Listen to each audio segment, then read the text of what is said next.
Welcome to hit TV. నేను మీ నిర్మల. మరి తెలంగాణ రాష్ట్రంలో అసెంబ్లీ సమావేశాలు మొదలైనాయి. అసెంబ్లీ సమావేశాలు ఎప్పుడైతే మొదలవుతాయో మూడు పార్టీలల్లో కూడా రగడ కూడా రచ్చ రేపుతుంది అని చెప్పొచ్చు. మరి ఈ అసెంబ్లీ సమావేశాలలో మన రేవంత్ రెడ్డి గారు చేసిన వ్యాఖ్యల పట్ల మాత్రము చాలా రసవత్తరంగా హాట్ టాపిక్గా నడుస్తోంది తెలంగాణ రాజకీయాల్లో అని చెప్పొచ్చు.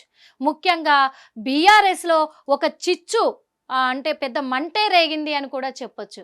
ఎందుకంటే ఇన్ని సంవత్సరాలు ప్రత్యేక తెలంగాణ ఏర్పడి కూడా మనకి ఇన్ని సంవత్సరాలు అవుతూ ఉంటే కూడా ఇప్పటి వరకు ఏ ఒక్కరూ ఇక్కడ నుంచి విడిపోయిన వాళ్ళు లేరు. ఏ ఒక్కరూ విమర్శించుకున్న వాళ్ళు లేరు. హరీష్ రావు కావచ్చు, కేటీఆర్ కావచ్చు, కవిత కావచ్చు, కేసీఆర్ కావచ్చు, వీళ్ళంతా కూడా.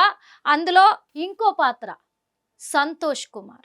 మరి ఈ సంతోష్ అనే వ్యక్తి ఎందుకు ఎంటర్ అయ్యాడు అని అనుకోవచ్చు, కానీ ఆయన వల్లే జరిగింది అంతా అంటుంది కవితక్క. మరి ఆయన వల్లే జరిగింది అన్నప్పుడు మరి హరీష్ రావు పేరు ఎందుకు వచ్చింది అనుకోవచ్చు. హరీష్ రావు అండ్ సంతోష్ కుమార్ వీళ్ళిద్దరే చేశారు. వీళ్ళిద్దరి కుట్ర వల్లనే, భారీ కుట్ర వల్లనే ఇదంతా కూడా ఇప్పుడు కేసీఆర్ గారు అవినీతి మరకను అంటించుకోవాల్సిన పరిస్థితి వచ్చింది అని వ్యాఖ్యలు చేయడమైంది కవిత. మరి కవిత గారు ఇన్ని రోజులు లేనిది ఇప్పుడు ఎందుకు ఇలా మాట్లాడారు అంటే దీని వెనకాల రాజకీయ రంగంలో కావచ్చు, తెలంగాణ అటు ఏపీ రెండు రాష్ట్రాలలో కూడా చాలా అనుమానాలు అని కూడా చెప్పొచ్చు.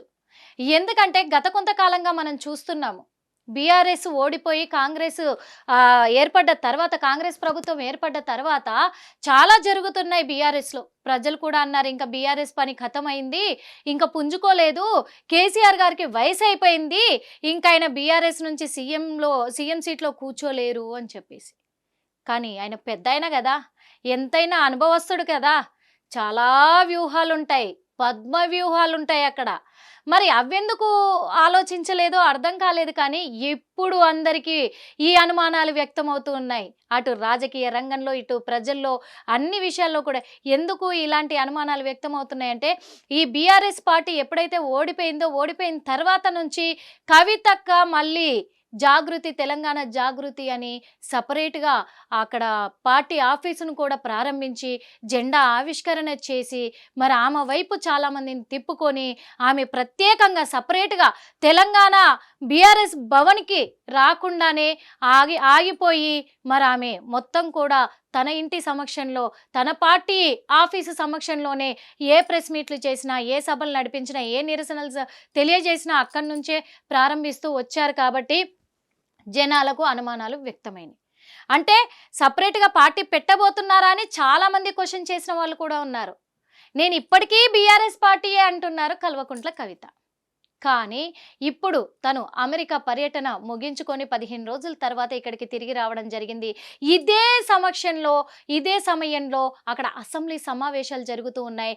కాళేశ్వరం ప్రాజెక్టులో భారీ కుంభకోణం అక్కడ జరిగింది. కాబట్టి దానికి ప్రధాన సూత్రధారులు 100% కేసీఆర్ గారే అని చెప్పేసి రేవంత్ రెడ్డి గారు వ్యాఖ్యలు చేయడం జరిగింది. ఆ కుంభకోణం అంతా అవినీతి బయట పడాలి అంటే సిబిఐకి అప్పచెప్తున్నాము అని చెప్పేసి నిన్న అసెంబ్లీ కూడా తీర్పునియడం జరిగింది. సిబిఐకి అప్పచెప్పడం జరిగింది. అది రేపు సిబిఐకి కూడా విచారణ జరగబోతుంది. హరీష్ రావు గారికి అలాగే కేసీఆర్ గారికి సిబిఐ ఎంక్వైరీ రేపు జరగబోతుంది.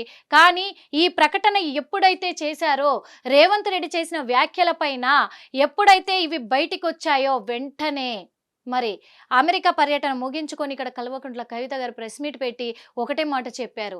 ఈరోజు మా నాన్నగారు అంటే కేసీఆర్ గారి పైన అనవసరంగా బట్టగాల్చి మీదేస్తున్నారు.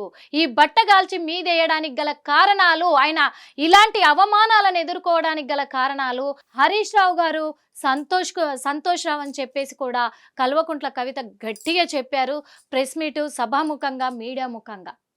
అంటే ఇంకో మాట కూడా అన్నారు, ఇన్ని సంవత్సరాలుగా లేనిది ఈరోజు ఎందుకు వ్యాఖ్యలు చేస్తున్నాను, ఇలాంటి మాటలు మాట్లాడుతున్నానంటే మా నాన్నగారి మీద ఇలాంటి అవినీతి కుంభకోణాన్ని మోపుతుంటే కడుపు రగిలిపోతుంది.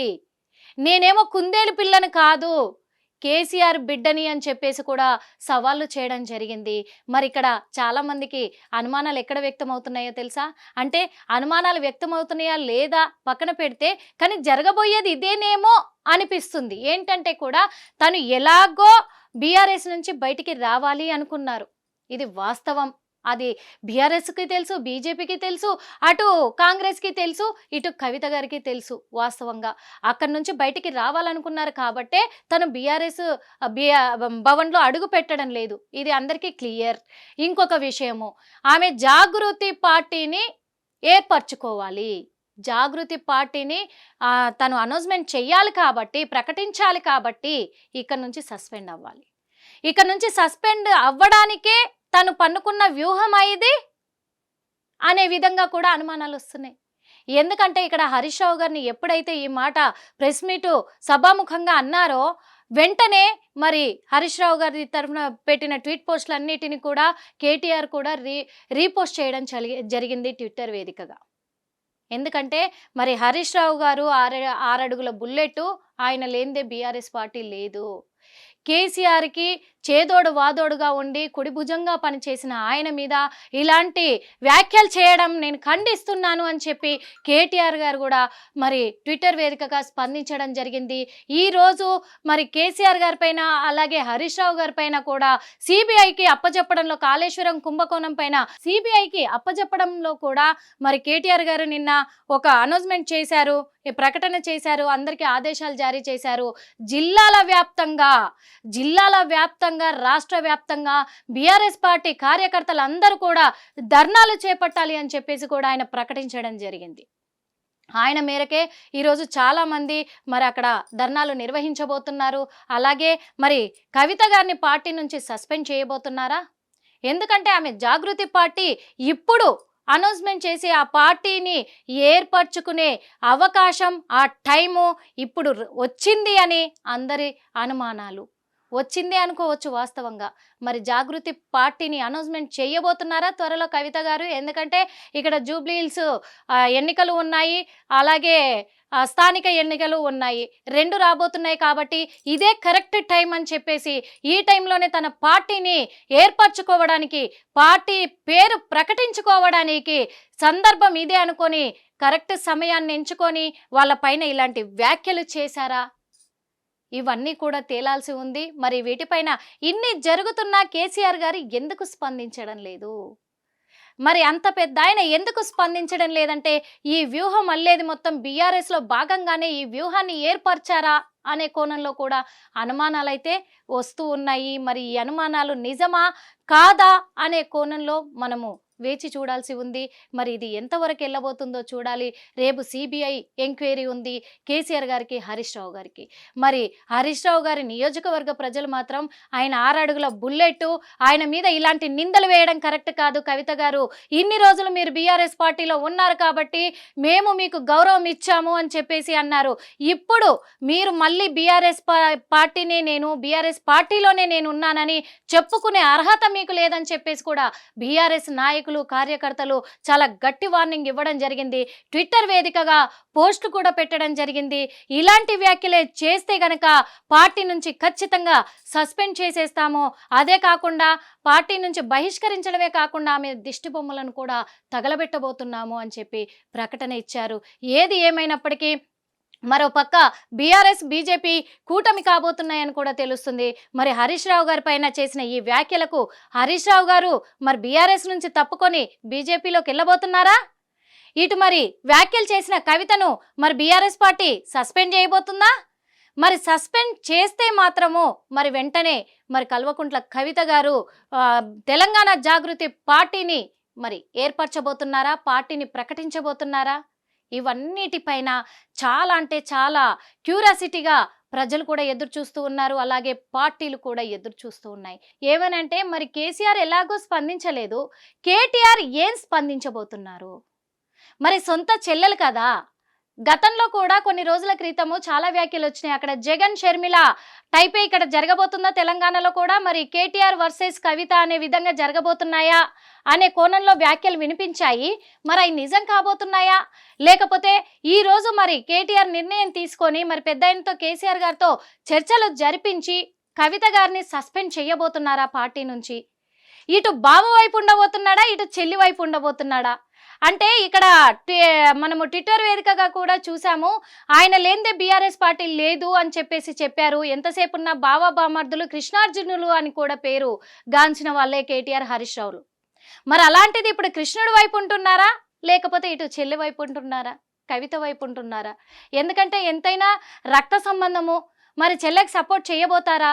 ఒకవేళ గనక ఈ బీఆర్ఎస్ పార్టీలో గనక బెడిసి కొట్టినట్టయితే హరీష్ రావు గారు ఏం నిర్ణయం తీసుకోబోతున్నారు? ఈ కవిత చేసిన వ్యాఖ్యల పట్ల మరి హరీష్ రావు ఎలా స్పందించబోతున్నారు? ఆయన స్పందన ఎలా ఉండబోతుంది? అదే కాకుండా కేటీఆర్ గారి స్పందన ఎప్పుడు ముఖ్యమంటున్నారు జనాలు.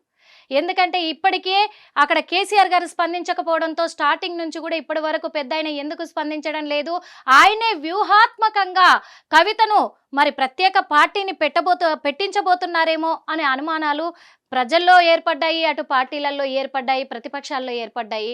మరి ఇప్పుడు కేటీఆర్ ఏ నిర్ణయం తీసుకోబోతున్నారు? ఆయన 2 పడవల మీద కాలు పెట్టి ఉన్నారేమో కేటీఆర్ గారు అనేది ఇప్పుడు క్లియర్గా క్లుప్తంగా అర్థమవుతుంది. 2 పడవల మీద కాళ్ళు పెట్టి ఉన్నారు. ఇప్పుడు ఏ పడవ మీద కాలు తీయబోతున్నారు, ఏ పడవని మరి నీళ్ళలోకి తొక్కేయబోతున్నారు? ఇప్పుడు ఇదే విషయము మరి ప్రజల్లో కూడా చాలా సస్పెన్స్గా మారింది అని చెప్పొచ్చు. అందరు కూడా ఎదురు చూస్తున్నారు. ఎందుకంటే కేటీఆర్ గారికి చెల్లంటే ఎంతో ఇష్టం, కవిత గారంటే. మరి కవిత గారికి అన్నంటే ఎంతో ప్రేమ. మరి ఇద్దరు అంటే కేసీఆర్ గారికి ఎంతో ఇష్టము, ప్రాణము. మరి అందులో హరీష్ రావు గారికి అభిమానము. ఏం చేయబోతున్నారు మరి? ఇంతవరకు 3 ముక్కలాట అన్నారు, ఇది 4 ముక్కలాట అయిపోతుంది. ఈ 4 ముక్కలాట మరి ఒడ్డుకు చేరబోతుందా, నట్టేట మునగబోతుందా చూడాలి. మరి కేటీఆర్ గారు ఏం నిర్ణయం తీసుకోబోతున్నారు, కేటీఆర్ గారు ఇప్పుడు ఎలాంటి వ్యూహము అల్లబోతున్నారు, మరి కవిత గారిని సస్పెండ్ చేయబోతున్నారా బీఆర్ఎస్ నుంచి అనే దానికోసం మీతో పాటు మేము కూడా ఎదురు చూస్తున్నాం. మరి ఏం జరగబోతుందో తేల్చుకుందాం. హిట్ టీవీ యాప్, ఇందులో short news, live news, entertainment shows, movies, digital magazines తో పాటు మీ జిల్లా వార్తలను కూడా ఫ్రీగా చూడొచ్చు.